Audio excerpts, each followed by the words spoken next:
E aí galera, beleza? Minha internet está com problema, então eu vou ter que gravar o Fica a Dica de hoje pelo celular. Se a qualidade do outro já não era boa, imagina dessa então, né?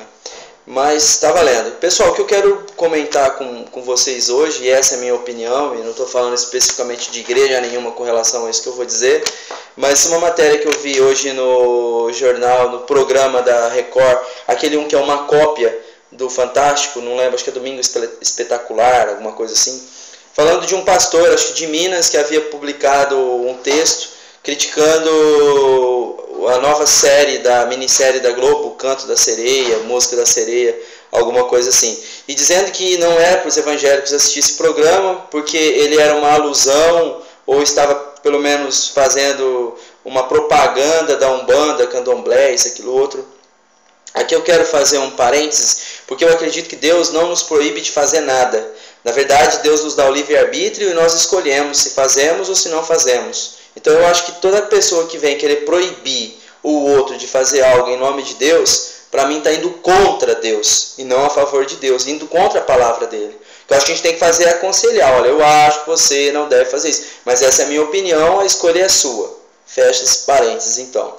E então, olha, vocês não devem assistir e tal, tudo mais, porque a Globo, todas as matérias, todos os programas que ela faz, é denigrindo os evangélicos, isso, aquilo, outro. O que está me preocupando já há algum tempo, pelo menos as pessoas mais próximas, eu tenho comentado com relação a isso, é a intolerância religiosa que deve ser instalada no Brasil daqui uns 10, 15 anos, se essa visão pentecostal e neopentecostal não começar a ser talvez trabalhada, discutida e debatida.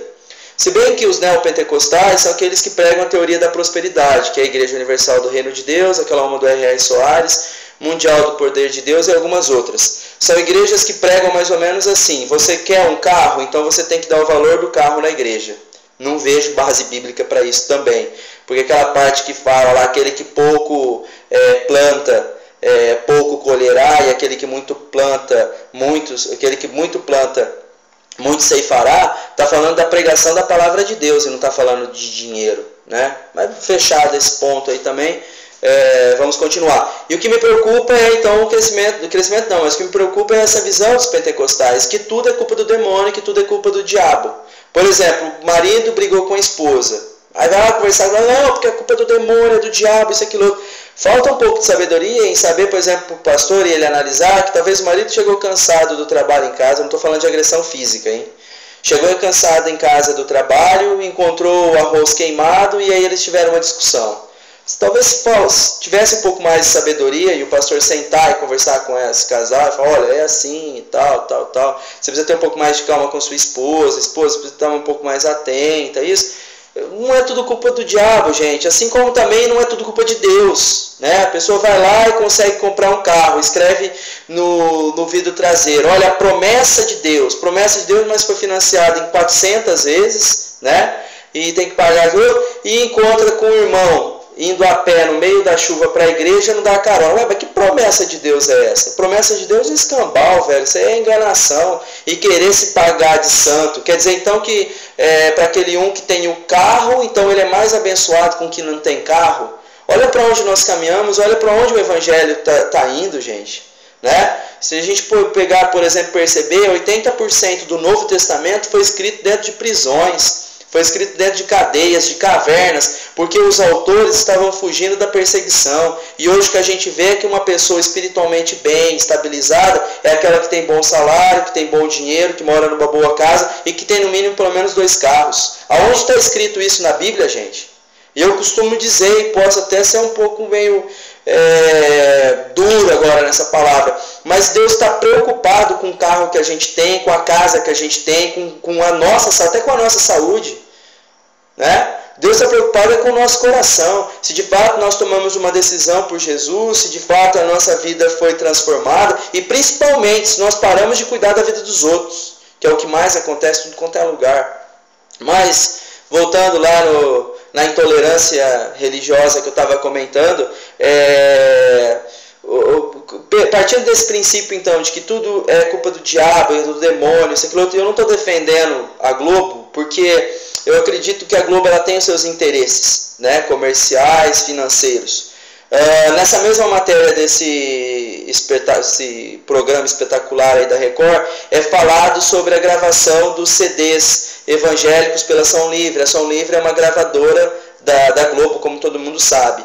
Não, porque isso é coisa do demônio para poder segurar os evangélicos. Gente, é muito simplório falar uma besteira dessa. Porque se você analisar os interesses comerciais e financeiros, até um tempo atrás, uns 5, 6 anos atrás, evangélico não comprava CD pirata, não comprava DVD pirata. O que a Ação Livre pensou? Opa, vamos trazer esse mercado para aqui para dentro.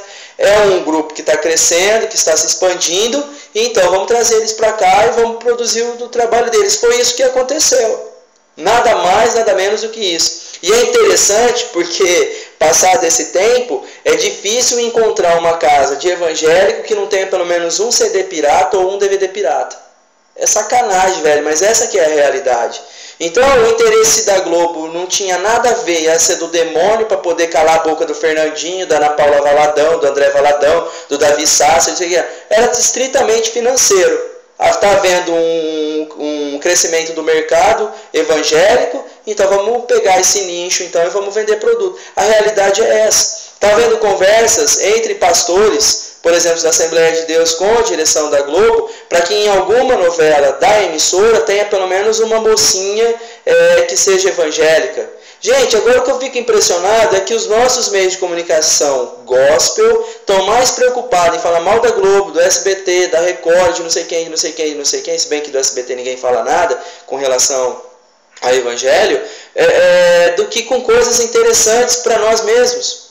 Como talvez a importância de fazer emissões lá no Maranhão, no Piauí, em Teresina. Piauí, por exemplo, tem o menor IDH do Brasil, disputa pau a pau ali com o Maranhão. Ora o Maranhão está na frente, ora o Piauí está na frente. Até quando, gente, a gente vai viver essa realidade? Nós vamos ficar nos preocupando com aquilo que a Globo mostra no programa dela ou não mostra. Enquanto a gente está perdendo tempo em ficar falando mal da Globo, da Record, desse, daquele outro, vidas estão sendo perdidas, vidas estão sendo mortas.